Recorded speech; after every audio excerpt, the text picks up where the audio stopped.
Primeira coisa que a gente vai considerar. O nosso objetivo é falar sobre o papel da pregação e aquilo que antecede a pregação, a hermenêutica e a interpretação da Bíblia no processo de avivamento ou de renovação ou de mudança espiritual.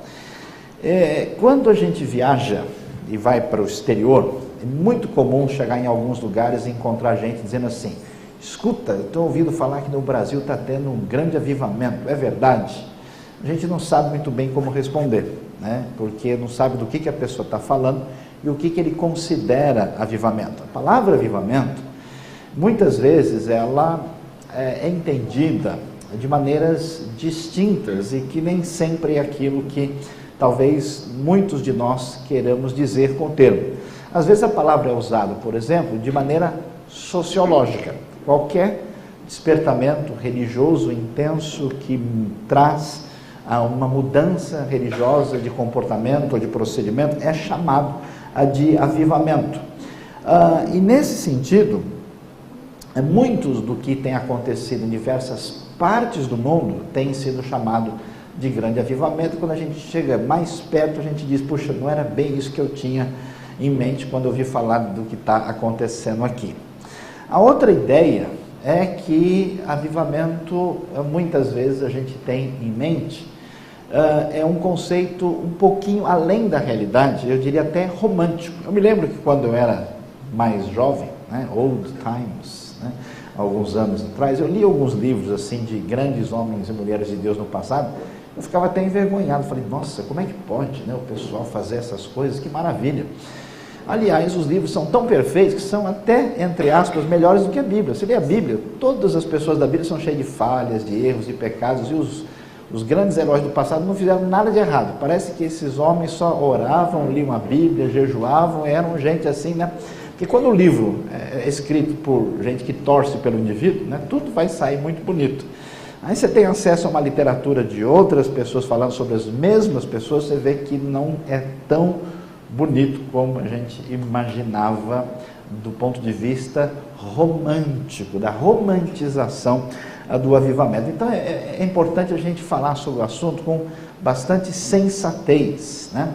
Porque a nossa referência é a Escritura Sagrada. Então a visão bíblica de avivamento tem a ver, a palavra nem é tão utilizada assim no texto bíblico, como nós a utilizamos, é o retorno a Deus de alguém, de uma comunidade, de um grupo, de uma nação, de maneira contrita, com humildade. Aquele famoso texto de 2 Crônicas 7,14, né? Tão emblemático: se o meu povo, que se chama pelo meu nome, orar, se humilhar, essa ideia de voltar-se a Deus com humildade, e que traz o que a gente chama de consequências teológicas, devocionais, missionárias e sociais. Isso é importante porque quando a gente pensa em avivamento, às vezes, algumas pessoas pensam que basta um indivíduo assim ficar mais um pouquinho separado dos outros, se ler a Bíblia e fazer bastante oração, que nós temos o avivamento ideal, né? E algumas pessoas até nesse processo de busca de espiritualidade ficam meio estranhas, né? E Deus quer que sejamos diferentes, mas alguns preferem ser esquisitos. E nem sempre esse negócio dá muito certo. Então, quando acontece um avivamento no sentido de uma ação poderosa de Deus na vida das pessoas, aquilo que tem sintonia com a referência bíblica costuma produzir consequências teológicas. Não é só o que eu gosto de chamar, brincando, a teologia do Roberto Carlos. São tantas emoções, né, onde a pessoa só passa por, né, grandes assim, manifestações externas sem mudança de mente, sem mudança de perspectiva, sem interesse em conhecimento da palavra. Você vai ver uma referência histórica interessante de um homem como Jonathan Edwards, por exemplo, que era um indivíduo tão voltado à oração, à piedade, mas ao mesmo tempo extremamente estudioso, e não só da Bíblia, inclusive das ciências. Ele escreveu um livro sobre as formigas, por exemplo, e pouca gente ouviu falar. É interessante que isso envolve mudança na postura da pessoa, na sua relação de amor e afeto em relação a Deus, né? Ele é mudança devocional e que traz um vetor não só interno, mas externo. Então, sempre que houve o que a gente chama de um avivamento mais próximo da legitimidade bíblica, isso produziu um movimento missionário e produziu mudanças favoráveis em benefício da sociedade, né? Muito do que a reforma e aquilo que os movimentos de recapitulação de valores e espiritualidade da reforma trouxeram, acabaram trazendo mudanças socioeconômicas, estruturais significativas no ambiente onde eles surgiram. Então, é difícil dizer isso, mas eu vou tentar. Os irmãos me ajudem, já vão praticando o perdão, porque a lista seguramente ela é limitada.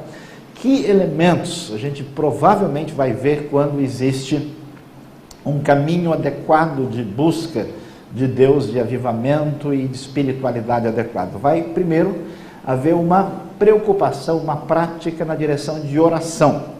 Quem não ora não acredita. A oração é a prática da dependência de Deus. Então a presença e a manifestação de oração é fundamental dentro de uma realidade onde Deus está agindo de fato. Segundo, louvor marcado por gratidão. Uma coisa interessante é ver os salmos. Salmos são a poesia que é o reflexo de uma experiência espiritual profunda com Deus por parte do indivíduo ou da comunidade. Então ele se desdobra uma adoração, louvor. E muitas vezes a marca, a referência nítida é de gratidão. Gratidão é a consciência profunda no íntimo do coração de que nós temos certeza de que Deus é bom de verdade. Porque quando nós achamos que Ele não é tão bom assim, a gente duvida que o que está acontecendo na nossa vida está debaixo do seu controle.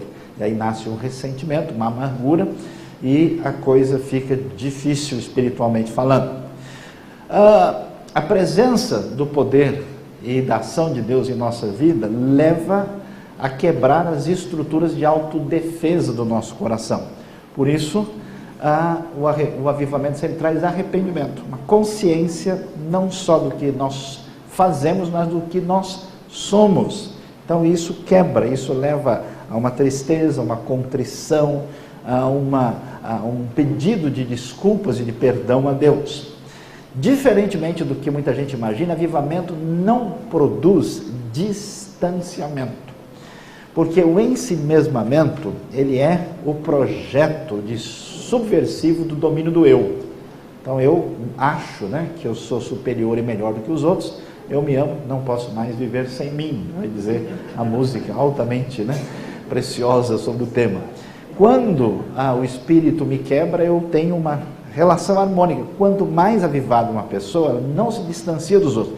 Jesus escandalizava os religiosos. Por quê? Porque ele era capaz de jantar na casa do fariseu, e que era o pessoal da extrema direita, por exemplo, e ao mesmo tempo ele era capaz de conversar com a mulher samaritana. Ele estava com publicanos e pecadores, com gente assim da terceira divisão da época, Não vou dizer nem o nome dos times para não dar problema, e tudo se resolvia de uma maneira impressionante. É interessante, eu gostaria um dia de ver como é que seria o grupo dos discípulos. Lá tinha Simão o Zelote, que era o sujeito da extrema esquerda, e tinha Levi, que era da extrema direita. Imagina os dois no mesmo grupo.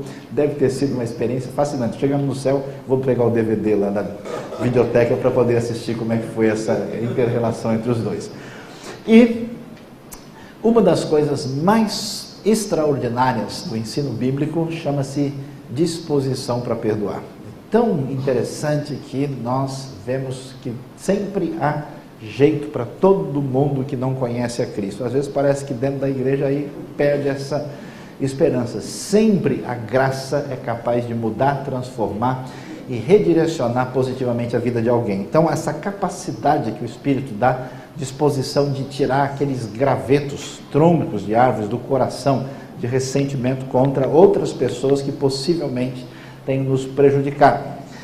Quem age para trazer espiritualidade e avivamento no coração da pessoa é o Espírito de Deus. O Espírito de Deus é o que inspirou a palavra.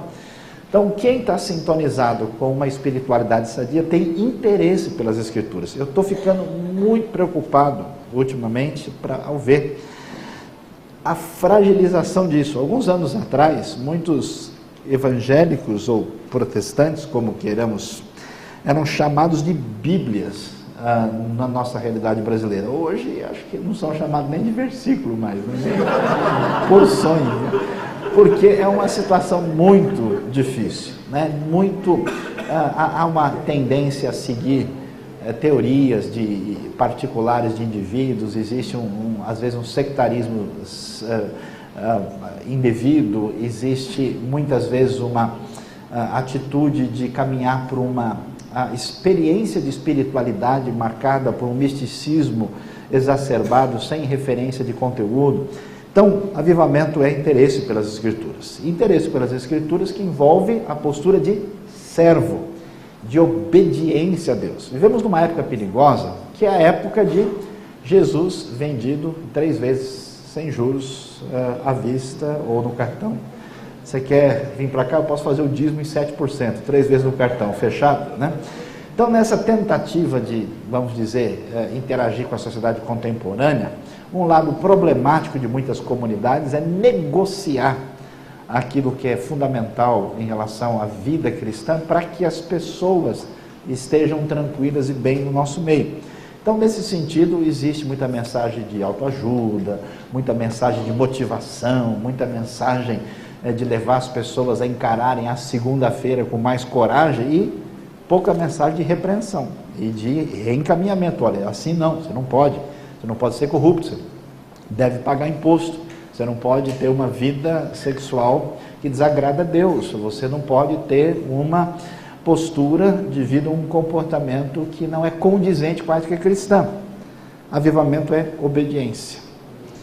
Obediência e que envolve uma vida sem mundanismo. Eu sei que isso pode ter interpretações diferentes, mas existe uma coisa que 1 João vai dizer para a gente, que há uma espécie de desejo de poder, de fama, um sentimento forte, que é uma inclinação daquela natureza pecaminosa que se coloca contra Deus, que marca a realidade do tipo de sociedade que a gente vive. E nesse monte de frivolidades, inutilidades, coisas absolutamente desnecessárias, a gente percebe que boa parte das pessoas estão tão ocupadas com essas frivolidades que eles não têm tempo de qualidade com Deus e com a vida com Deus e com o seu crescimento.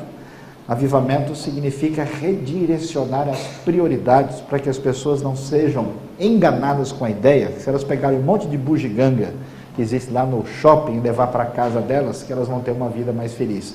Isso não é verdade, isso é bobagem. Consequentemente, esse tipo de ação divina traz na pessoa uma disposição para autossacrifício. Estava preocupado esses dias conversando com o pessoal e alguém disse, nós estamos numa crise muito grande nessa nossa área aqui. Por quê? Porque não aparece mais gente hoje querendo ser missionário. O sujeito pegar a vida dele e ir para um outro lugar, viver em condições difíceis, não, o máximo que ele vai é dar uma, talvez visitada, ele prioriza o seu próprio conforto. Nós estamos com um grupo de pessoas aí, ajudando um projeto num lugar no interior da China, muito difícil a situação lá, e toda vez que a gente fala, vamos fazer uma, vamos, eu deixo que eu vou, chega na hora do vamos ver, é muito difícil uma pessoa ter essa disposição de ir lá do outro lado do mundo, correr o risco de comer qualquer coisa que Deus criou, uma espécie de empatia profunda da culinária com a teologia da criação. Os irmãos podem ver que não existe nenhum tipo de rejeição, todas as referências são altamente receptíveis, né? Qualquer animal é digno de passear no nosso estômago, vivo ou não, e então é complicado, pouca gente tem interesse numa coisa dessa. E naturalmente, igreja avivada, igreja que se volta para evangelização e missões, ela não pode ser refém da sua zona de conforto, ela não pode gastar os seus recursos simplesmente para o bem-estar dos seus membros, ela não pode ter um vetor voltado para a sua realidade interna, esquecendo daquilo que é referência fundamental do nosso pensamento. Para a gente lembrar na Bíblia um texto que mostra o que é chamada a um avivamento, vale pensar em Joel 2, 12 e 3. Agora, porém, Declara o Senhor: voltem-se para mim de todo o coração, com jejum, lamento e pranto, rasguem o coração e não as vestem, não as vestes, voltem-se para o Senhor, para o seu Deus, pois Ele é misericordioso e compassivo, muito paciente, cheio de amor, arrependa-se e não envia a desgraça. Ou seja, essa ideia de que arrependimento, de busca de Deus, envolve contrição, envolve sinceridade, envolve atitude prática. Entre vários profetas, destaca-se aí o profeta Joel no capítulo 2. Diante disso, o que nós precisamos entender? Se uma das referências mais essenciais e fundamentais que nós temos sobre espiritualidade, avivamento e vida com Deus é o interesse na Escritura, ela sempre terá ligação com a palavra, a nossa responsabilidade em lidar com a palavra é absolutamente imensurável. Então, é muito importante pensar, os irmãos estão concorrendo os maiores grupos de comunicação do mundo, e os estudiosos dizem que numa palestra como essa, geralmente fica 15% do que a pessoa ouviu na cabeça da pessoa. Em alguns casos fica só 1%, né? Nem o número não aparece. A pessoa sabe que ele ouviu alguma coisa sobre esse assunto. E nós temos 168 horas na semana, né? Em alguns grupos, no máximo, que a pessoa ouve de mensagem da Escritura varia de meia hora, no máximo 2, 3 horas, vamos dizer, estourando, para lidar com a sua vida, para entender o que acontece, para relacionar a sua vida da comunidade com Deus, a sua direção. Então, nós vamos pensar aqui sobre o que está envolvido nesse pregar e ensinar, e tentar, inclusive, resgatar uma dimensão mais ampla. Por quê? De novo, um dos nossos grandes problemas ao pensar sobre avivamento e sobre espiritualidade é seguir, de novo, a teologia do Roberto Carlos. São tantas emoções. Estamos pensando em alguma coisa que mexe, né? Um platonismo, mexeu com o que a gente chama de simplesmente o coração, o espírito, a alma da pessoa, e não envolve outras referências importantes. Então, eu queria começar com uma novidade bastante interessante e diferente, que é, num avivamento real, é necessário mudar a mente, mudar a compreensão, abalar estruturas, mexer não cosmeticamente, não é consertar o telhado, não é mudar a cor da tinta, é ver se não tem coluna lá embaixo faltando, que vai derrubar o prédio. E para isso eu quero convidar vocês a um exercício para tentar concentrar um tipo de enfoque global. Eu queria fazer uma distinção entre o que a gente chama de perspectiva ocidental de inspiração grega e a cosmovisão bíblica hebraica, antes de entrar no assunto de hermenêutica e depois, em sequência, de homilética para o benefício da nossa vida. Por que isso é tão significativo e interessante? Nós temos a realidade da verdade de Deus revelada na sua palavra. Essa verdade, ela é trazida para nós dentro de um ambiente que, além de aspectos culturais, traz uma espécie de perspectiva da realidade, muito maior do que a gente imagina. Historicamente, o conteúdo da fé passou por processos, principalmente via cultura inicialmente grega, depois latina, cultura medieval do Sacro Império Romano-Germânico da Idade Média, depois teve as suas configurações mormente germânicas na sua, vamos dizer, configuração anglo-saxã e germânica, né, as influências maiores que nós temos na construção do protestantismo, e depois chega a nossa realidade, né, brasileira, latina, dentro do nosso contexto, e nesse processo, é como se a gente pegasse um produto especial e fosse colocando um monte de papel em cima, um monte de papel de presentes. Daqui a pouco, a gente nem sabe o que tem lá dentro, está só com papel, né? Seria a teologia da embalagem, né? A gente nem considera, muitas vezes, grandes questões que pairam no meio evangélico, do ponto de vista bíblico, são irrelevantes. E questões fundamentais na Bíblia, muitas vezes a gente nem presta atenção direito. Então vamos dar uma olhada em algumas coisas interessantes. Primeira, questão significativa que estabelece uma distinção para a gente poder sentir essa realidade que está por trás da perspectiva bíblica. Primeiro, há uma distinção entre pensamento abstrato e pensamento concreto. No pensamento ocidental, por causa da ideia grega, né, o grego sempre valorizou, por causa do impacto da filosofia, a ideia de uma realidade, principalmente a realidade do conceito abstrato que a mente capta. Enquanto no pensamento hebraico nunca foi assim. O gênio hebraico nunca foi de tentativa de explicação, é uma da realidade para buscar a referência última do que temos à nossa disposição. É uma visão filosófica que busca essências, enquanto no pensamento bíblico nós temos o enfoque na relação com o Criador e sua vontade. Por exemplo, a Bíblia abre, ela não faz nem questão de explicar nada. Olha, pessoal, é o seguinte, Deus, vou explicar para vocês a origem deles. Não tem. No princípio criou Deus os céus e a terra. Ela já chega assim, cruzando para a pequena área para fazer o gol. Nem quer nem saber. Ela já declara, ela parte de um pressuposto. Ela chega com a referência definida.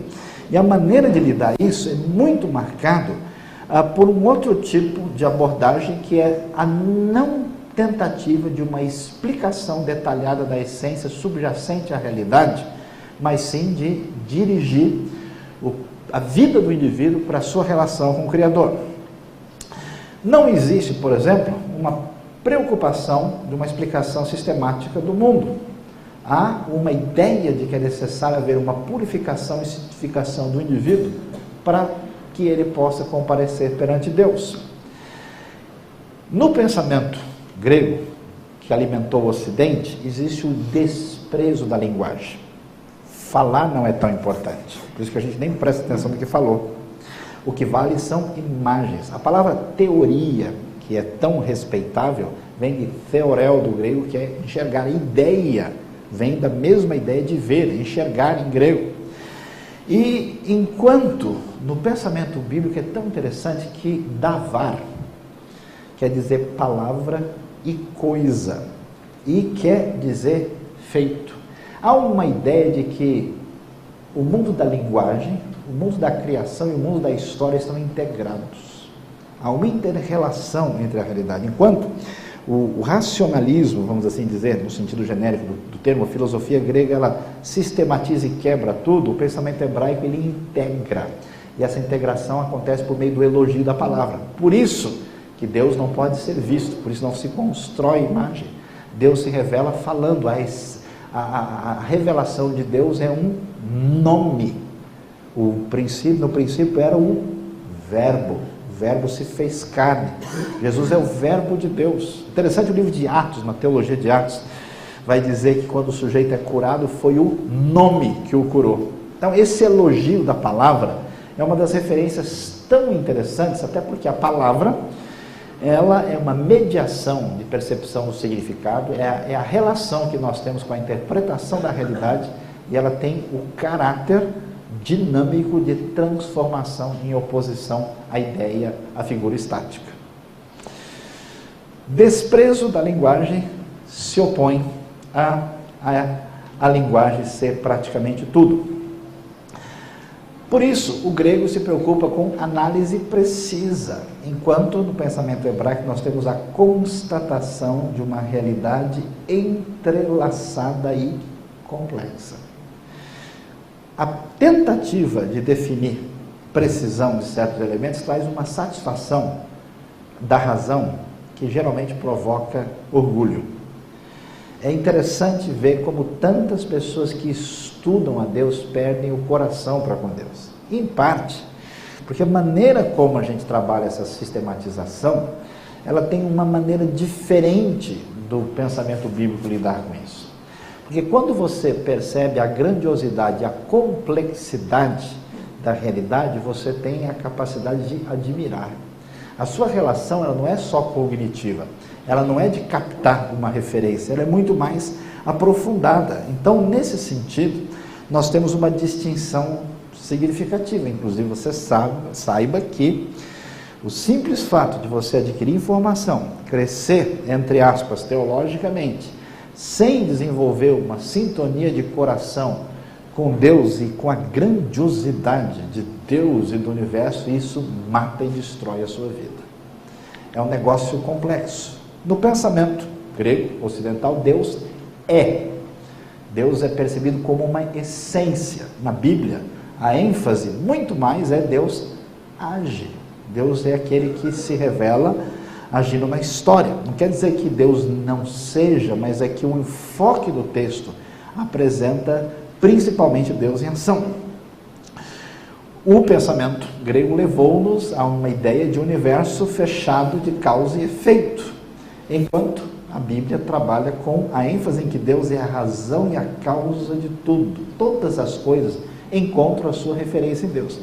Hoje, por exemplo, nós estamos encontrando problemas teológicos que se multiplicam, e geralmente esses problemas teológicos são atitudes de fazer com que uma certa doutrina se torne refém de uma visão racionalista limitada. O indivíduo, por exemplo, vai pegar a Bíblia, ele pega um assunto, e aí ele separa aquele assunto, ele quer chegar até as últimas consequências com uma consequência lógica.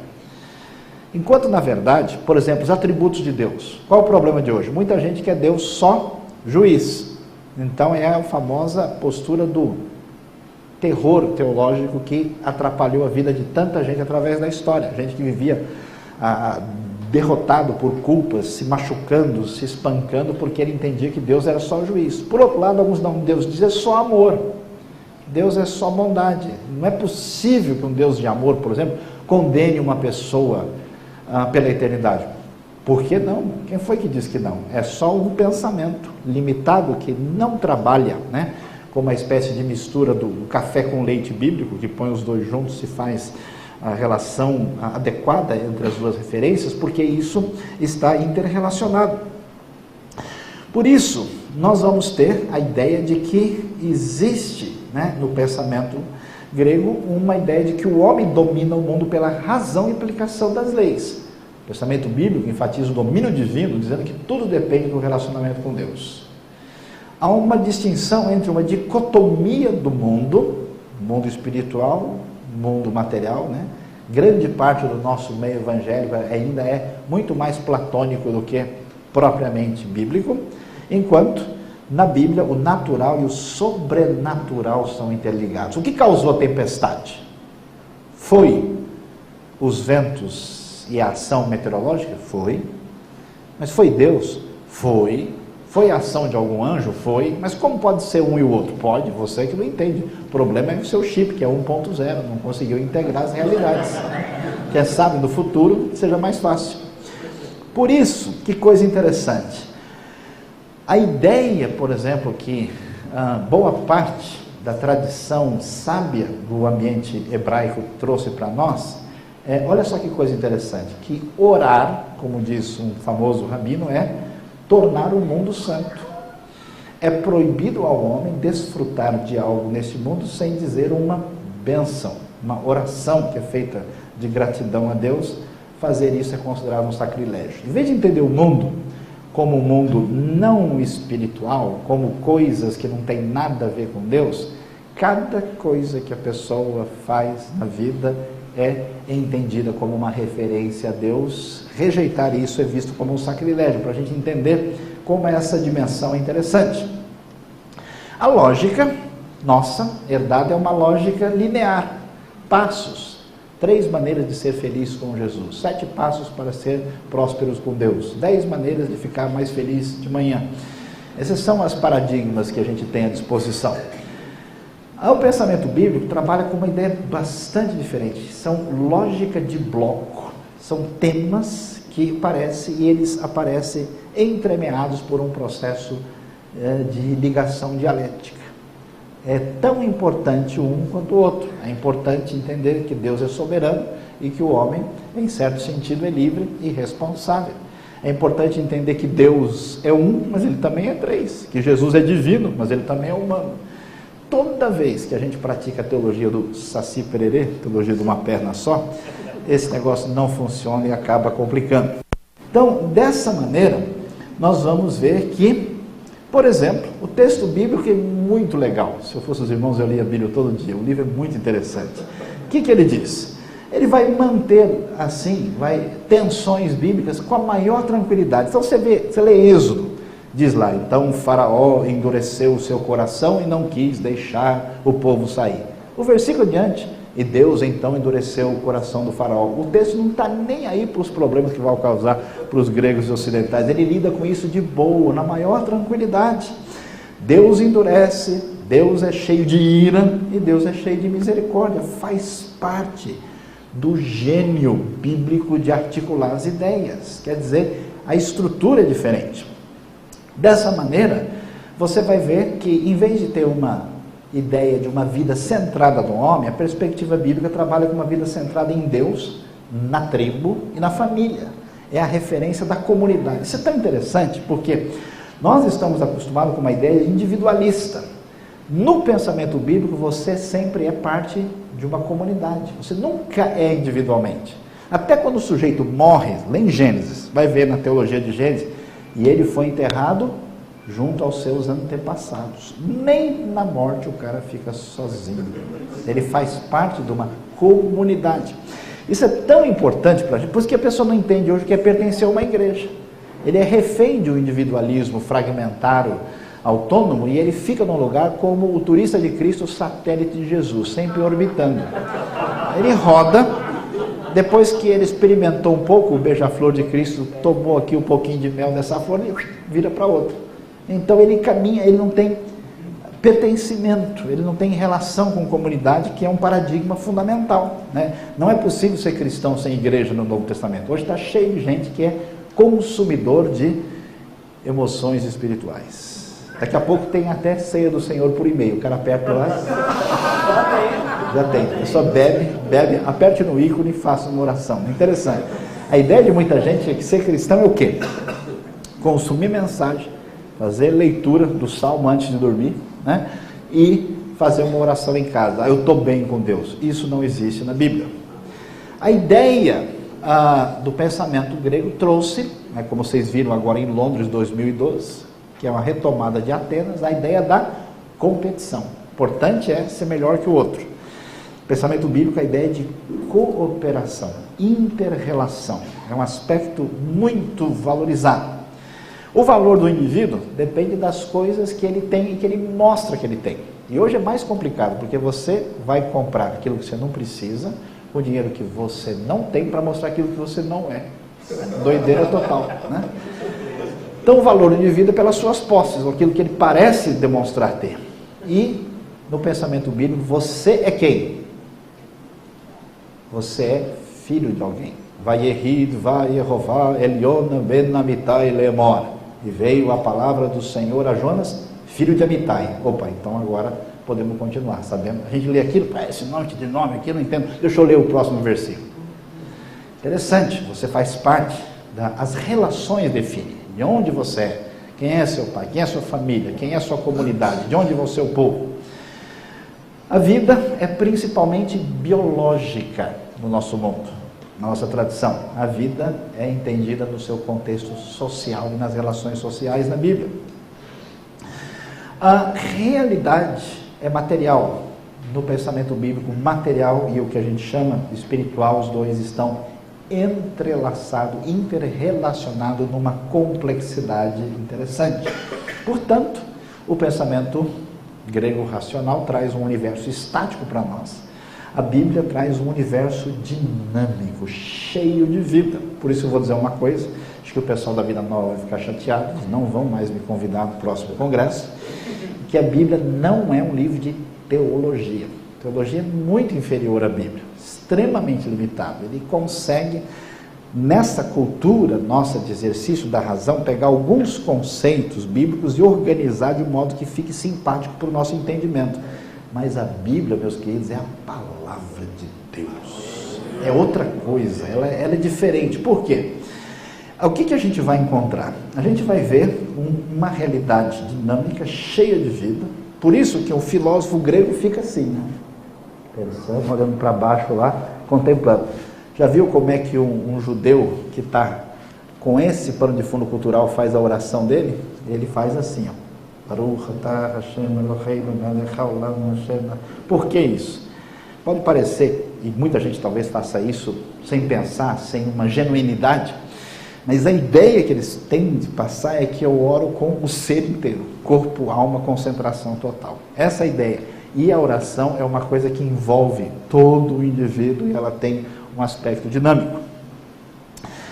Contemplação e passividade. Essa é a marca nossa. Qual é o problema das nossas denominações históricas? Sabem um monte de coisa. Discutem tudo. Agilidade e mobilidade é difícil. Influência dessa ideia contemplativa. Passividade. O que é um bom cristão? É quem assina uma boa confissão de fé. Será? É suficiente?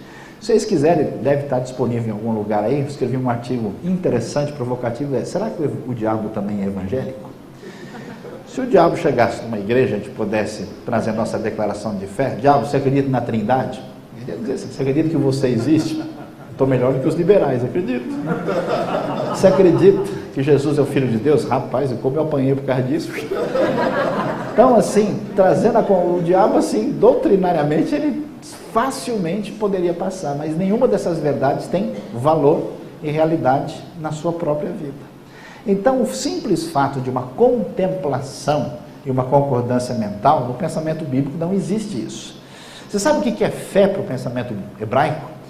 É não a fé brasileira, que é a fé do Roberto Carlos. Nossa, eu senti uma fé hoje no culto, que peso, Jesus. Não é a fé no estilo europeu-americano, que é, né, a referência abstrata e manifestação de concordância racional, é a fé do futebol.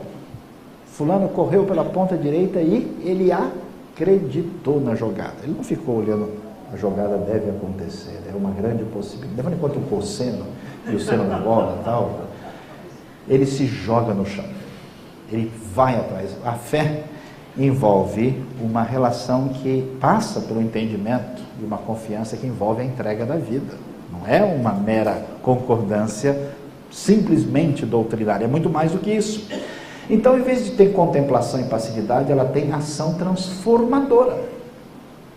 Pensamento ocidental, que é o que? Harmonia. Está procurando o que? Compostura, autocontrole. Tudo tem que estar debaixo de uma maneira que nos deixe satisfeitos racionalmente. O que é uma boa pregação? Que todo mundo sai feliz e ninguém muda a sua vida. Entendi. Agora sim. É uma satisfação para a mente do indivíduo. Um preletor muito inteligente falou várias coisas e a minha mente saiu tranquilizada. É o Dorflex de Cristo. Ela toma e sai feliz. Pensamento bíblico não tem nada disso. Você lê vários textos. Por isso que tem vários textos que a gente não lê na Bíblia. A gente quer o quê? Salmo 23, João 3, né? Não tem caixinha de promessa. Ninguém fez uma de maldição para crentes deprimidos. Maldita a terra por sua causa. Não, só tem. A gente seleciona assim, o filé mignon, né, do que é interessante e deixa. Por quê? Porque o pensamento bíblico não funciona assim. A ideia da Bíblia trabalha com o quê? Movimento, vida, emoção profunda. É um ser turbulento, apaixonante. O profeta, quando fala, ele fala de maneira: olha, o Senhor vai acabar com vocês, vai passar o arado nas costas de vocês. Ele não diz, levando em consideração alguns aspectos da iniquidade de vocês, Deus mostra que ele está, de certa forma, insatisfeito com o procedimento que vocês mostraram. Não, Deus vai quebrar sua cara. É assim que ele fala. Malaquias, vocês estão entregando esses animais sujos, Deus vai pegar os excrementos e botar na cara de vocês, seus caras de pau. Como é que você tem coragem de fazer isso? Sociedade elitizada, suas vacas de bazar. Essa é a educação que o Amós apresenta. Então, o texto bíblico, ele é forte. O que a gente faz com o nosso domínio grego? A gente limpa, vai tirando. Você tira a força, porque você tem a intenção de tranquilizar as pessoas. O texto que é forte, deixa ser forte. Mas ele ofende as pessoas. Amém. Mas o cara vai ficar insatisfeito com uma dúvida. Durma com ela. Amanhã o Ministério da Saúde Espiritual adverte, pode fazer bem para a sua vida. O texto, quando ele pretende consolar, deixa. Sabe, comer a Bíblia é igual comer comida de verdade. É a diferença entre passar na farmácia e comprar um monte de comprimido, onde a gente come, isso aqui tem vitamina A, vitamina B, e depois ir na churrascaria, amém, irmãos? Alguém sentiu uma benção aí, né? Pegar a picanha com alho, Senhor, que maravilha, Jesus, né? A fraldinha, e comer a comida de verdade. Então, quando a gente domestica a Bíblia, com o texto, fazendo com que ele atinja certas referências que se encaixem nas nossas dimensões, que o prendem àquilo que nós achamos que está acima do texto, nós tiramos o poder e a força e o impacto do texto.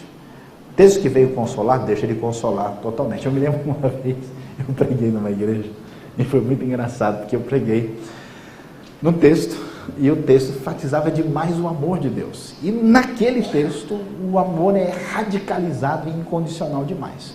No final, o pastor falou, você não faz uma coisa dessa comigo, não. Falou, desculpa aí, eu fui na bola, o que houve? O que aconteceu? Não, mas olha, por que não dá? Falou, mas qual foi o problema? Falou, não, o problema é o seguinte, é que se falar assim que Deus é tão maravilhoso, aí o pessoal que é folgado, aí que eles vão relaxar de vez, tem que dar umas pancadas nesse pessoal, né? Então eu percebi que a ideia precisa de um texto mais pragmático para fazer que o pessoal funcione, nem que seja pelo medo.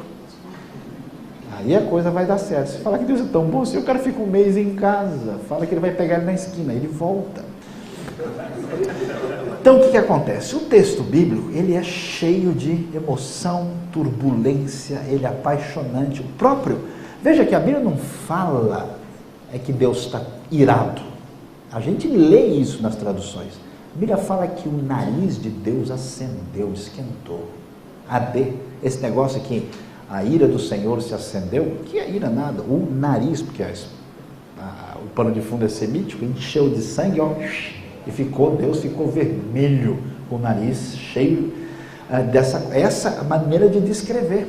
O texto vai falar, né, o hebraico com a sua força da língua marcada pela sua realidade dos verbos, mostra isso. Então a linguagem é arder as narinas, é levantar os olhos, não é prestar atenção, é dura cerviz, não é?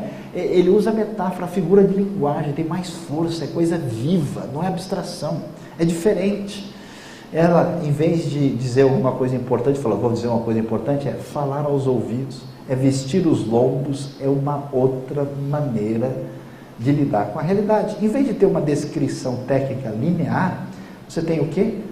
Poesias, metáforas e narrativas. Grande parte das coisas relevantes teologicamente, a gente não entende porque elas são escritas de maneira complicada. Quer ver uma coisa interessante? A tradição judaica fez um negócio tão legal numa das partes do Talmud chamado Agadá, que a discussão é a importância do monoteísmo na sua distinção do politeísmo. Qual que é a história da tradição? Conta-se uma história, evidentemente, lendária.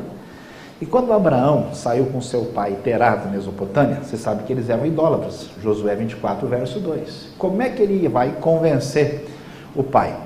Então a história conta o seguinte, que Abraão chegou lá e um dia começou a olhar as coisas bonitas, mas pai, me diz, quem foi que criou isso? Ele falou, foi Deus. É mesmo, mas onde é que está Deus? Bom, Deus está lá dentro da nossa casa, lá naquele quarto. Ele foi lá e viu ídolos que o pai fabricava e vendia. Ele falou, mas esse aqui foi que criou o sol? Esse aqui foi que criou a lua, né? E ele começa a perguntar, mas o texto vai dizer, olha, Abraão amava o seu pai. Ele não chegou assim, apologeticamente chutando o seu pai. É pai, é filho, é relação, a coisa acontece de uma outra maneira.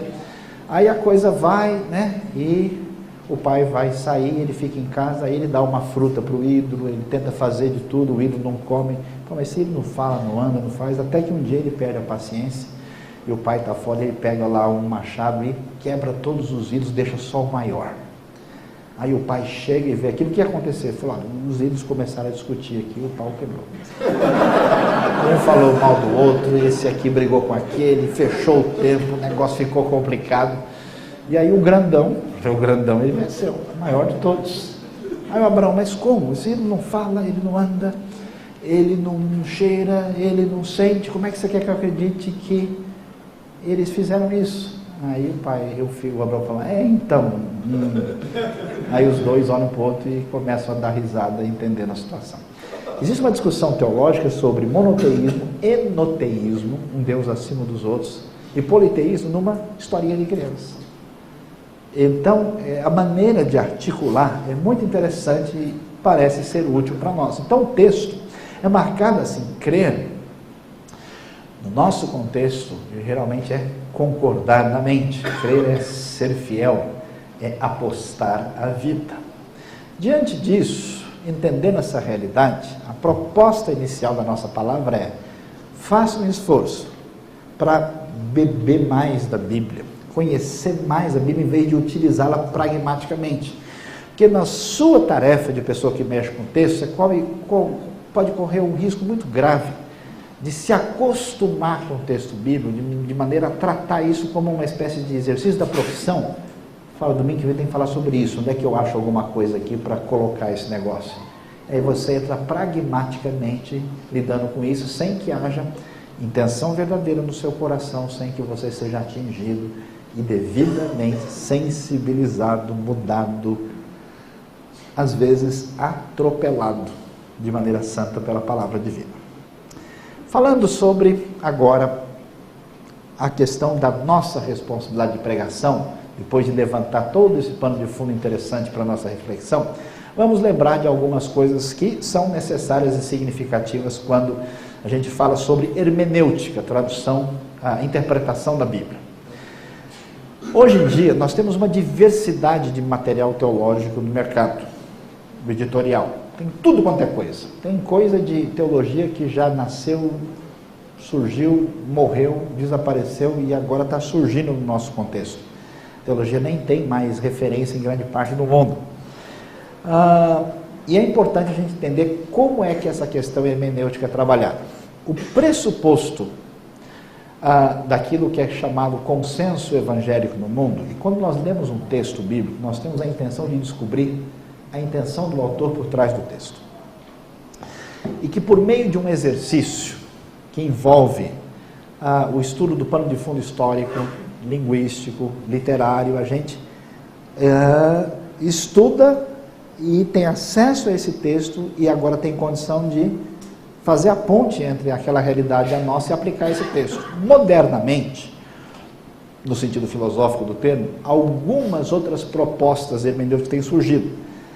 Como insights são interessantes, mas elas representam alguns problemas que a gente tem que considerar. Uma delas começa com um cidadão chamado Schleiermacher, famoso filósofo e teólogo, que até foi o indivíduo que deu início à hermenêutica enquanto disciplina. Ele é precursor do movimento chamado romantismo, no sentido aí, literário, filosófico.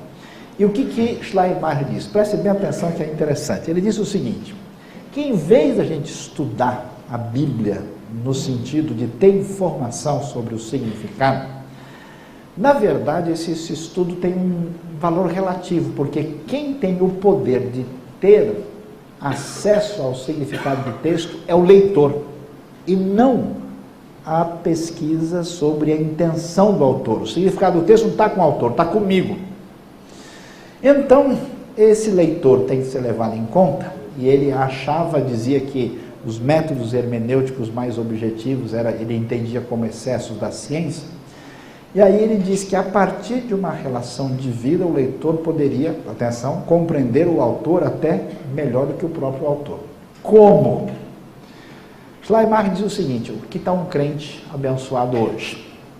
Ele, na sua teoria de reflexão sobre espiritualidade, ele dizia que todo mundo deveria ser dirigido por um negócio chamado o Gefühl, o sentimento de dependência de Deus. A ideia é que na minha relação com Deus eu tenho uma experiência espiritual tão profunda que é o mesmo tipo de experiência que levou Paulo a escrever um texto tal. Como eu tive a experiência poderosa, na hora de ler Paulo eu vou entender melhor que o próprio Paulo, porque eu tenho acesso direto lá em cima. A ideia parece muito interessante, mas é muito complicado a gente lidar com esse tipo de pensamento. Porque a gente vai necessariamente cair num subjetivismo. Vai ser difícil a gente dizer que a pessoa A, B ou C está equivocada quando afirma isso, porque ele tem critérios que não podem ser averiguados, uma vez que eles são protegidos pela experiência espiritual. É como alguém chega para o indivíduo e fala assim, olha, Deus me falou tal coisa, o que você vai dizer para a pessoa? Você não tem como, o indivíduo chegou um dia para o outro e falou assim, Deus me falou que você tem que me dar 5 mil reais. Você falou, mas para mim ele não falou nada ainda não, então a gente tem que conversar sobre o assunto. Eu não estou dizendo aqui que Deus não pode falar, estou dizendo que quando a gente trabalha dessa maneira, hermeneuticamente, a coisa fica complicada. Não quer dizer, ninguém nunca pode chegar e falar assim, olha, o texto de Êxodo 2, capítulo, versículo tal, significa isso por quê? Não porque eu vi no dicionário, porque Deus me falou qual era o sentido do hebraico antigo. Eu me lembro que eu encontrei uns anos atrás um sujeito que parecia não estar muito bem organizado nas suas ideias, afirmando que ele era o Elias, que voltou, profeta. Uma conversa interessante com ele e tal, e eu falei, mas você é o Elias mesmo da Bíblia? Sim, eu voltei agora que Deus me mandou a missão, a Bíblia não disse que o Elias viria, eu estou aqui de volta. Eu falei, estou bem, chama Narle Rolimle da Berivrita. Ele falou, não, o hebraico eu esqueci, muito tempo que eu não pratico. Então, né, eu tinha esperança, por meio dele, ter acesso ao sentido de algumas palavras que os estudiosos têm dúvida, mas mesmo assim, nem com a ajuda do Schleiermacher, ele não seria capaz de nos ajudar. Dentro dessa mesma ideia, um outro estudioso que merece atenção, Heidegger, um grande filósofo existencialista, autor do livro Ser e Tempo, Sein und Zeit, ele caminha numa direção mais forte ainda, bem subjetiva. Qual é o foco? É que o intérprete é a fonte do significado. Heidegger, né, um grande representante do existencialismo contemporâneo e uma busca do estudo da filosofia do ser, ele influenciou muito Bultmann. E aí você vai entender uma coisa interessante, o que está por trás de uma interpretação existencialista subjetivista. A ideia, por exemplo, de Bultmann e da base de Heidegger é que o seguinte, quando você lê um texto bíblico, você nunca vai saber o que Paulo pensou, nunca vai saber o que Davi escreveu, nem Moisés. De acordo com eles, isso está perpetuamente perdido. Mas esse texto é tão especial, ele vai dizer, que ele tem molas propulsoras que apresentam a realidade interna dentro de você. Então, quando você lê o texto e você tem uma experiência religiosa de fé intensa, isso faz com que aflore um significado existencial religioso no seu coração. Por isso que quando você lê a Bíblia, em vez de entender o que Deus disse, você entende você mesmo. Essa é a ideia. Propicia o que é chamado de autoentendimento, ou seja, da própria existência. O grande problema, né, de novo, é uma radicalização. É verdade, quando você lê um salmo, né, quando você come um salmo, igual você come um sorvete de chocolate com baunilha devagarzinho, faz um bem para a saúde, né? Amém, irmãos? Que maravilha, né? Quando você vai ter um entendimento, a iluminação sobre Deus revela quem você é. Mas isso é parte da história, isso não tira a realidade de que você pode ter um acesso objetivo ou não ao conhecimento do texto. A radicalização subjetiva e existencialista é um dos problemas. Isso é importante você saber por quê. Você vai às vezes querer estudar, se preparar, pega um material, às vezes você não sabe para que time a pessoa torce. Então, quando você pega um tipo de abordagem dessa maneira, você vai caminhar nessa direção. Onde está o sentido do texto? Nós enfatizamos, está no autor. Como é que eu chego lá? Tem que estudar, não adianta inventar moda. É língua original, é literatura, é contexto, é história. Não adianta inventar moda, porque é assim. As outras propostas, não. Está no indivíduo, na sua experiência profunda. Ou então, no texto. Como no texto? Hans-Georg Gadamer vai dizer, ele que era discípulo de Heidegger, escreveu o famoso Verdade e Método, ele vai dizer que o significado do texto vai além da intenção do autor. O texto é uma realidade tão independente que o autor que escreveu, ele perde o texto vive por si só. As palavras valem por elas e não pelo que o autor quis dizer. Então existe uma espécie de independência do texto, o texto é mediador de significados e a pessoa, portanto, precisa trabalhar com a realidade do texto, independentemente de uma busca histórica, vamos dizer, do sentido pretendido pelo autor. Perceberam? Ou o sujeito acha que o leitor domina, ou o texto vive como realidade independente da sua referência histórica, ou a gente tem que ir atrás do sentido do texto. Por exemplo, Um exemplo de teologia que caminha com uma hermenêutica diferente da tradição que é consenso no meio evangélico é a teologia da libertação, que, partindo do pressuposto de que não é possível na cabeça deles entender o texto a partir da busca dos autores, ela busca um outro paradigma de leitura. Nesse caso, uma referência sociológica, que é a teoria marxista, e que tem os seus representantes históricos conhecidos, como Leonardo Boff, Luiz II, Gutierrez, Severino Croato, e a ideia é de construir uma hermenêutica a partir de uma realidade sociológica, nesse caso, uma leitura a partir da categoria sociológica chamada pobre, rejeitando uma proposta de uma leitura histórico-gramatical, e entende que o leitor funciona como foco hermenêutico. O próprio Severino Croato, quando escreve, ele diz que a gente não tem que fazer simplesmente exegese, mas exegese, entrar no texto como uma espécie de contribuição de significados para a construção. Existe muito mais uma preocupação com ortopraxia do que com ortodoxia.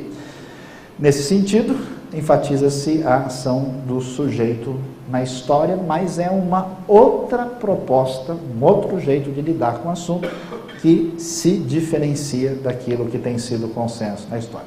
O que nós temos como referência? A tradição que representa um consenso evangélico trabalha com o que a gente tem chamado de método histórico-gramatical, que essa literatura, por exemplo, representa.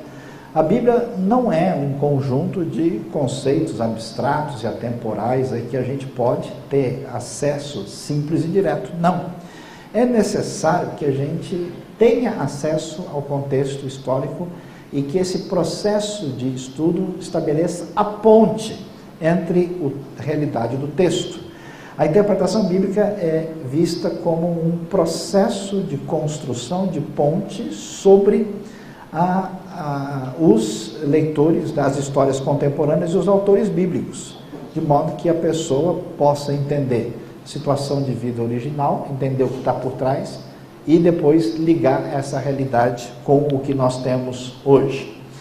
Bom, isso só para citar, eu acho que vocês já estão bastante direcionados aí com ela. A gente, quando vai lidar de modo prático com a hermenêutica, a gente precisa, em primeiro lugar, trabalhar com observação do texto. Um pregador disse que a gente devia ler 50 vezes um texto antes de falar sobre ele, para ver todos os detalhes. Observação e aplicar o que são regras fundamentais de hermenêuticas, nesse processo de observação e na direção da exegese, ou seja, com as ferramentas à minha disposição, qual é o sentido disso originais. Tem alguma questão de crítica textual aqui? Tem uma questão relevante de ordem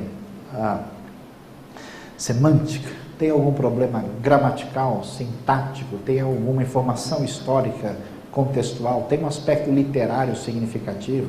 Tem esses elementos devem ser todos levantados.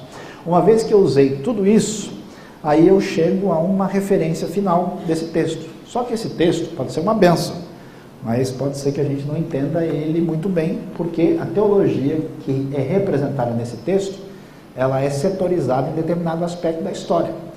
É aquele negócio, você pega o Salmo 3:7, o Senhor quebra os dentes dele, arrebenta o queixo dos ímpios. É o Salmo Mike Tyson, o Salmo MMA, né?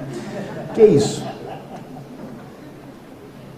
Como é que é? Vamos praticar isso? Alguns já sentiram alguma coisa no coração e no punho aí, né?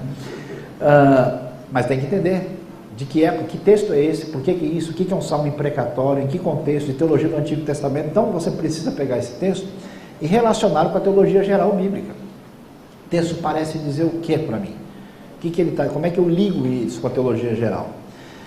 Aí, uma vez que eu sintonizei, tem uma informação sobre anjos, uma informação que eu tenho que relacionar com outros textos que falam desse mesmo assunto e organizar isso teologicamente, aí eu vou partir na direção de uma conexão contextual. O que existe na história de Amós, o que tem no Salmo 73, que tem conexão com a realidade do ouvinte que está escutando essa palavra hoje. Muitas vezes, às vezes alguém me chama para fazer um congresso, falar de um assunto. Eu pergunto, mas o que os irmãos estão querendo? O que vai ter? Vai ser uma pregação? Não, o que Deus colocar no seu coração. O que Deus colocar no seu coração. Aí eu pergunto, mas isso é muito genérico, é encontro de jovens, é congresso teológico, né? O que é funeral, o que eu vou falar, né? Não, o que Deus colocar no seu coração, a palavra que o pastor disse, tá bom. Eu falei, tá bom, já decidi então. O que o pastor vai falar? Os chifres do altar em Levítico e sua relevância para a liturgia contemporânea. O quê? Se alguém passar um mês pregando na igreja sobre a importância dos chifres do altar em Levítico, é possível que muita gente não vai entender exatamente qual é o sentido disso para a sua vida, no sentido prático do termo. Então, é muito importante. O grande problema de muitos pregadores, principalmente pregadores teólogos, é que eles enxergam os originais, enxergam os livros e não enxergam as pessoas, não sabem com quem estão falando. Então, aquela palavra ela é maravilhosa, só está com um povo errado. Ele não tem condição de ligar o que está sendo escutado. E uma vez que eu fui atrás do conteúdo, trabalhei isso, é como pegar as frutas e fazer a vitamina mista no liquidificador, eu tenho que agora preparar isso, ou como sermão, ou como aula, como mensagem, como transformar isso de uma maneira que eu possa agora fazer um corpo completo para apresentar para quem vai ouvir o que eu vou falar. E aí vem um outro dilema importante. Muitos bons exegetas, teólogos, estudiosos não são bons oradores. E muitos bons oradores não são bons estudiosos. Então tem gente que fala coisas profundas, enquanto o povo dorme profundo, né? E tem gente que fala um monte de coisa com um coração maravilhoso, que deixa todo mundo que estuda muito nervoso, porque tem forma. Então há uma necessidade de ligar, porque é a mesma coisa de chegar num restaurante com uma comida muito boa e ser mal servido, para derramar o suco de maracujá na sua camisa nova. Então a mensagem bem trabalhada e mal apresentada é a comida mal servida. E é um negócio, ele jogou piqui dentro do suco de manga, caiu um grande, não funciona, não encaixa, não dá. Agora o pessoal se sentiu abençoado, né? Então a pregação aí precisa receber essa referência. Algumas coisas importantes em termos hermenêuticos, vamos lá considerar. Um texto não pode significar aquilo que nunca significou para o autor original, não adianta inventar moda. O texto é o que ele quis dizer, e não o que você acha que deveria ter dito. Mas Jesus não falou isso, mas pensou, né? A referência, né? É igual aquele sujeito radical, falou, meus irmãos, Jesus disse, a Bíblia, nós não podemos ir em festa, porque a festa é do diabo, porque festa é aniversário de Satanás, que vai em festa vai para o inferno, onde já se viu uma coisa dessa, porque festa não pode e tal. Irmão, mas pastor, está escrito aqui na Bíblia que Jesus foi lá no casamento de Caná, então quer dizer que ele foi numa festa, mas não devia ter ido, porque tal, mais ou menos assim.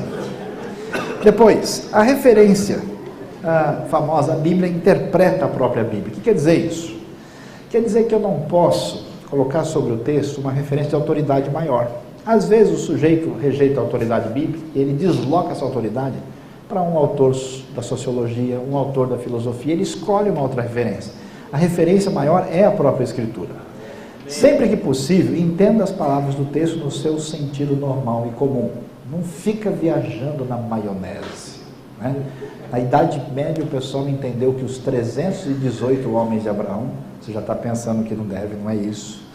Esses 318 homens de Abraão, que o número 318 significava a cruz de Cristo, por causa das iniciais das palavras, dos números, que poderia ser uma abreviatura de Taurus e Iesu, que é, mas é claro que o sentido é absurdo, não dá para ficar inventando. Então, quando a Bíblia diz, então Jesus, saindo de Jerusalém, desceu e entrou em Jericó, significa que ele entrou em Jericó, né?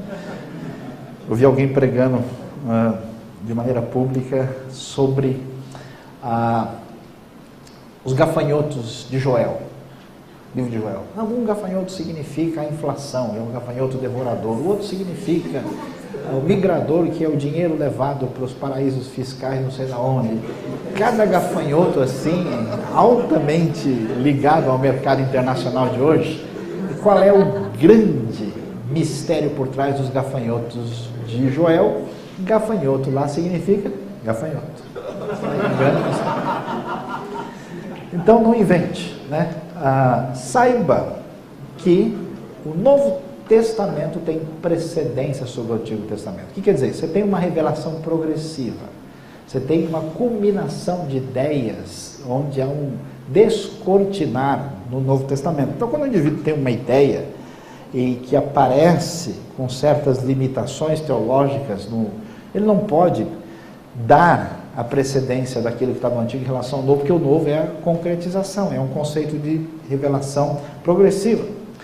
Interprete os textos difíceis à luz dos mais claros e indiscutíveis. Então, se você tem um texto que parece dizer uma coisa muito diferente, talvez se você estudar o contexto, o pano de fundo, você vai entender que esse texto, quando entendido à luz, né, é igual, por exemplo, a pessoa lê o texto e então acontece que Jesus desceu e foi e pregou os espíritos em prisão. Então quer dizer que tem chance para a pessoa se converter depois da morte. Ele fez uma conferência lá no inferno, o pessoal levantou a mão, quem aceitou saiu. Foi isso? Não, porque isso, nenhum texto, nenhuma doutrina do Novo Testamento vai nessa direção. Então aquele texto tem que ter um sentido diferente do que a pessoa vai entender se ler imediatamente. Pregar, ele vai descobrir que não é só pregar evangelisticamente, é proclamar, a ideia é a proclamação da vitória de Cristo no mundo que está além da nossa percepção. Lembre-se de que Cristo é o centro da Bíblia. A referência, o texto aponta para o evento messiânico fundamental. A revelação bíblica é progressiva, e esse conceito tem que ser trabalhado. Dá para você construir cristologia em cima de juízes, não é uma ideia muito boa. A Bíblia usa a linguagem fenomenológica. Por que é tão importante isso? Mas a Bíblia diz que o sol parou em Josué e o pessoal diz que os cientistas comprovaram que não existe isso. O sol não para. A verdade é a Terra que talvez ali deixou de girar, então a linguagem bíblica está errada. A linguagem bíblica não está errada. Ela é a linguagem do senso comum. Um cientista que fez PhD, ele diz para o amigo dele, olha, você viu, hoje o sol nasceu às 6 da manhã. E ninguém fala, em que maternidade? Porque a linguagem, o sol nasceu, é a linguagem do senso comum, né? Então a Bíblia não comunica para uma elite, ela comunica para o povo de modo geral. Por isso ela usa a linguagem perante os olhos de quem está observando, o sol parou. E por isso esse tipo de linguagem ajuda a gente a entender como descreve, como o texto diz, apresenta. A perspectiva dos autores é sobrenaturalista. Por quê? Quando a pessoa lê o texto com uma ideia de que não é possível acontecer nada fora da ordem comum das coisas, então ele vai reinterpretar todos os acontecimentos do texto. A pessoa vai dizer coisas do tipo, não, peraí, não é verdade assim que Jesus nasceu de uma virgem, porque virgem não pode ter filho, então foi uma outra coisa que aconteceu. Mas essa ideia pode ser da sua cabeça, o texto afirma exatamente o oposto. Então o texto diz isso, você pode pensar o que você quiser, você só não pode dizer que o texto está dizendo isso. Paradoxos e tensões dialéticas têm limites. É verdade que a Bíblia, você vê, Jesus é divino e humano, a palavra de Deus é 100% divina, tem origem de Deus, é 100% escrita por pessoas. Há várias tensões e paradoxos bíblicos, mas isso tem limite. Ninguém pode dizer, não, Deus é Deus e o diabo ao mesmo tempo. Não, o bem e o mal são duas coisas que a gente tanto faz um como o outro. Não, calma, você não vai aí indevidamente, porque nós temos limitações definidas sobre essa realidade.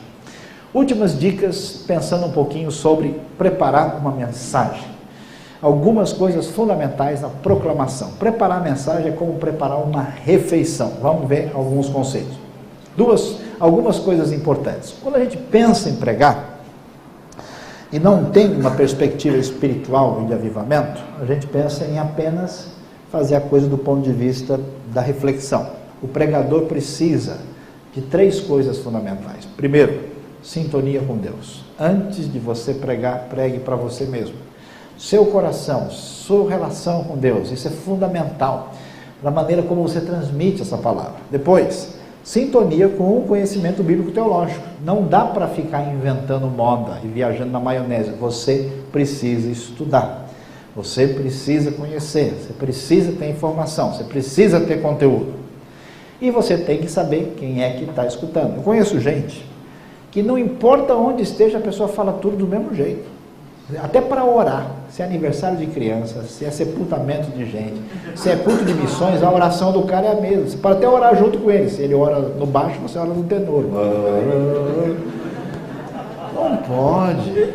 Você tem que ter sintonia com o ouvinte. Quem é que está ouvindo? Que tipo de gente? Quem é que vai? Como é com a linguagem? Se a gente vai falar com um grupo que estuda, você usa uma terminologia, uma linguagem, um pano de fundo, que você vai trabalhar um grupo de adolescentes, não tem jeito, você vai falar, e aí galera, vamos arrebentar a boca do balão, porque Deus é da hora. Tem que traduzir para a língua deles, né? Depois eu traduzo para o pessoal, vamos lá.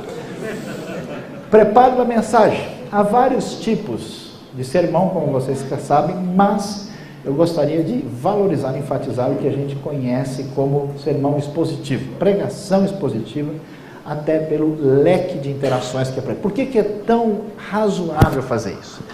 Quando você prega de uma outra maneira, você corre o risco, primeiro, de fazer do texto, da sua mensagem, refém das suas preferências teológicas. Você prega só sobre aqueles assuntos do que você gosta, para onde você prefere que deva caminhar. Segundo, você corre o risco de escolher a coisa de uma maneira que seja refém do seu perfil psicotípico. Tem gente, por exemplo, que é só alegria. Ele é o adrenalina de Cristo, o crente Coca-Cola. Só o gás. Então, pessoal, só tem sermão de alegria, felicidade. E já tem a galera que é outra coisa, é meio aí o pessoal mais deprimido, é o pessoal um emo de Cristo, né? A galera que já está, irmãos, aquela depressão da vida, aquela ansiedade, por que te abates, ó minha alma, te perturbas, Deus? Eu conheço gente que só prega lamúria, o pessoal já chega na igreja chorando, volta nadando para sair de casa depois, tanto choro. É complicado, né? É difícil o negócio.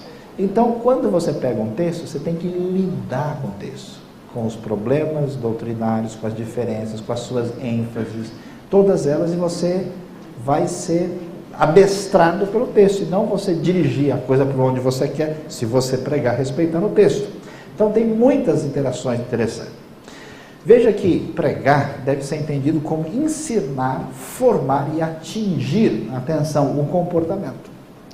Você vai ensinar, trazer conceitos, vai formar, é muito mais do que ensinar, a realidade do indivíduo, e você vai mudar, atingir o comportamento. A ideia é doutrina, caráter e prática, e também, finalmente, curar, abençoar. O que é uma igreja abençoada? Uma igreja de pregação avivada, que tem todo tipo de vitamina para o pessoal ter saúde. Tem igreja que só tem bênção para o nosso coração, nunca tem um chega para lá. Tem igreja que tem só ensino profundo, cada pregação é uma tese de doutorado. Estudo profundo é igreja profunda. Estudo profundo é igreja profunda, né? Não vai, são os cabeções de Jesus, formigão de Cristo. Só tem coisa complicada. Não dá.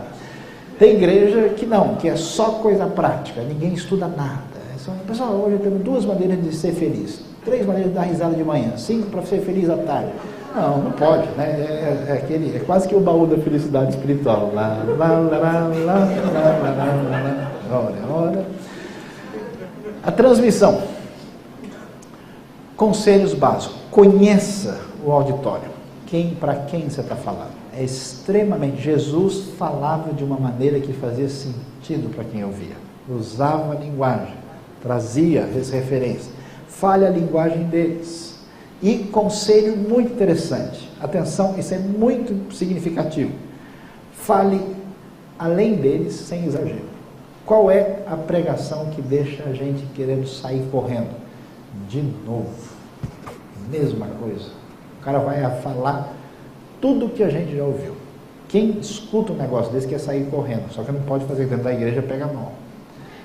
O outro problema é A pregação que fala e ninguém entende. Se o nível da comunicação é distinto demais, ninguém acompanha, você matou a mensagem. Se for uma coisa próxima demais, você não acrescentou nada. Por isso você tem que calcular mais ou menos uns 60%, 70% de leque de interatividade e um acréscimo de 30%, 40% para o pessoal ter conteúdo e informação a mais. Se você carregar demais no conteúdo, o pessoal não acha nem a porta da saída depois. Ele não volta para nem olhar para você mais. Né? Vai orar muito por você, vai ser uma bênção. Né?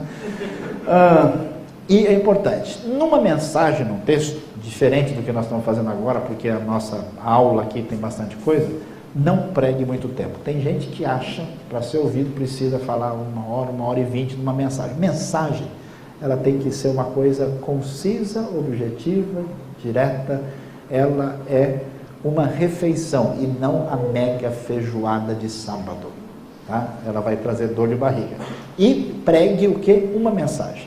Mensagem tem que ter começo, meio, fim, tem que ter um ponto de referência, tem que ser alguma coisa que você quis ensinar. Não pode ser aquele negócio que a pessoa fala, o que a pessoa falou? Ah, falou sobre Deus. Mas qual foi o tema? Foi a Bíblia. Mas o que ele falou? Não, ele falou em Oséias, Juízes, Gênesis, Ruth, Apocalipse, Tessalonicenses. Ah, ele falou, a palavra de Deus é maravilhosa. Cada dia a gente encontra o significado. Não, você tem que ter foco, direção, o objetivo. Né? Por que devemos adorar a Deus? De fato vale a pena? Vamos abrir Salmo 23 e ver o que Deus tem a dizer sobre isso. O que aconteceu? Vocês viram? Nós temos aqui um Salmo 6 versículos, 2 partes separadas. O salmista teve uma experiência. Vê no começo, a experiência dele, ele descobriu que Deus é o seu provedor, que o Senhor é meu pastor, nada me faltará. Depois ele percebe que Deus faz deitar em verdes pastos, ele percebe que Deus é o seu sustentador psicológico, ele deixou ele tranquilo, calmo, ele que segurou as pontas. Você não ficou doido porque Deus não deixou, que maravilha. Depois você vai olhar mais adiante, você vai ver que Deus diz lá, ele vai dizer que ainda que ele ande pelo vale da sombra da morte, ele não vai ter mal algum. Por quê? Porque além da gente precisar de provisão, além da gente precisar de apoio, de sustentação emocional, a gente não sabe fazer escolhas na vida. A ovelha, quando ela errava o caminho, ela morria. Você sabe por que você não fez tanta bobagem para arrebentar a sua vida? Porque Deus não deixou, ele segurou. Não é porque Deus é muito especial, ele é também o nosso sustentador de escolhas. Aí o salmista vai ficando tão feliz que ele até muda o slide e ele vai adiante e diz ali que Deus prepara uma mesa para ele na presença dos seus inimigos, ou seja, ele enche ali uma grande mesa na cara dos inimigos. Deus não só abençoa a gente em todos os sentidos, como ele mima a gente. Ele põe o guardanapo, picanha com alho ou fraldinha, e o inimigo lá olhando. Você vê como é que Deus trabalha, que coisa impressionante. Aí o salmista vai e diz assim, olha, certamente eu sei que a bondade e a misericórdia, o que é isso? Bondade é o que Deus dá para todo mundo, misericórdia é o hesed divino que ele dá só para quem está em aliança com ele. Ou seja, tudo de bom que Deus dá para todo mundo e o que ele dá especialmente para quem está em aliança com ele, diz o Salmo que eles me perseguirão, eles virão correndo atrás de mim. A palavra hebraica radaf diz isso lá, todos os dias da minha vida. Quer dizer, Deus é sustentador, Deus segura as pontas do meu emocional, Deus interferiu nas minhas escolhas da vida, Deus me tratou de maneira tão especial na hora do sufoco com os inimigos, Deus me encheu de bondade e misericórdia. Quer saber de uma coisa? Por isso habitarei na casa do Senhor para todos sempre. Ou seja, a partir de agora, nunca mais eu deixo de ir no templo, eu jamais deixo de ir à igreja. O Salmo 23 nos ensina porque vale a pena adorar a Deus. Deus é bom demais. O que ele fez na sua vida? Como é que ele mexeu? Vamos orar. Você tem uma mensagem. Se você começa a falar, Deus é maravilhoso, mas ele também ajudou Abel na morte contra Caim. Não, mas é que... Acabou. Pregue uma mensagem. Pregue visando mudança de vida. Sempre você precisa ter não só informação Importante ter informação, importante ter inspiração, importante ter referência de mudança. Olha, então a partir de hoje você vai entender que o seu compromisso de frequência com Deus, o seu compromisso tem que ser diferente. Hoje você entende que você deve contribuir mais para o reino de Deus. Hoje você vai deixar de fazer negócio sujo. Não faça isso, está errado. Deus está chateado com você. Você tem que ter direção. Saiba usar ilustrações. Momento certo, ilustração certa. Hoje, vídeos, fotos, muitas dessas coisas são excelentes. Você precisa. Qual é o problema de muitos pregadores? O cara quer usar ilustração, às vezes ele está no momento mais maravilhoso da mensagem, ele bota um vídeo engraçado, mata tudo. Às vezes ele está no momento em que precisa, e você tem que... Quantas vezes eu participei de retiro e acampamento que eu fiquei desesperado no final? Porque você traz a mensagem de reflexão, de contrição, e aí o pessoal que da música estava lá fora conversando, entrou no final. Pessoal, vamos ficar de pé, vamos cantar O Exército de Deus. Vamos lá, homem de guerra, Jeová. Eu virei um homem de guerra na hora. Esses caras vão morrer aqui. Que isso? Que doideira é essa?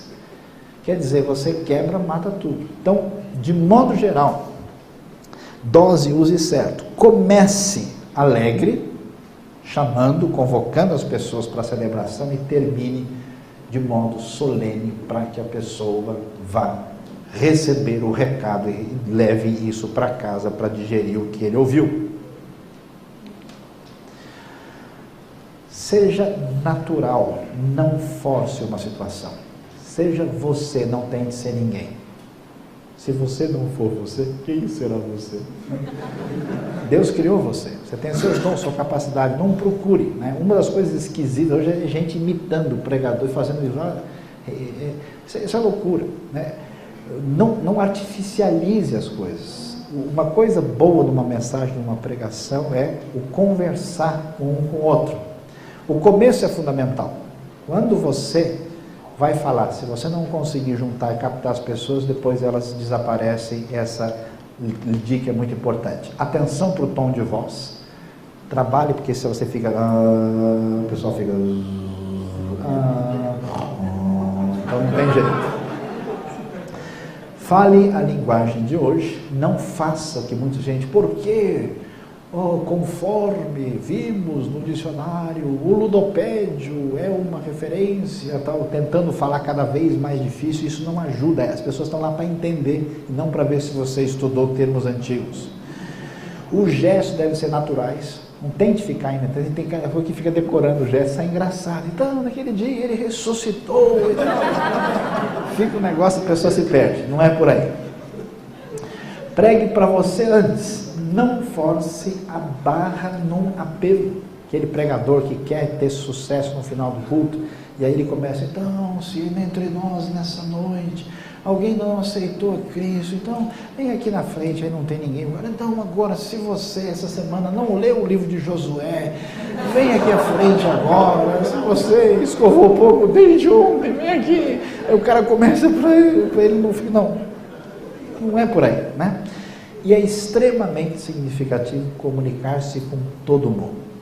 Um auditório tem gente diversificada. Tem homens, mulheres, jovens, menos jovens, adolescentes, crianças. Você deve, de preferência, falar de modo que você mantenha todo mundo ligado e funcionando. Estabelecendo conexões com o tipo de auditório que você tem. E principalmente usando um olhar. Eu já vi pregador que prega assim.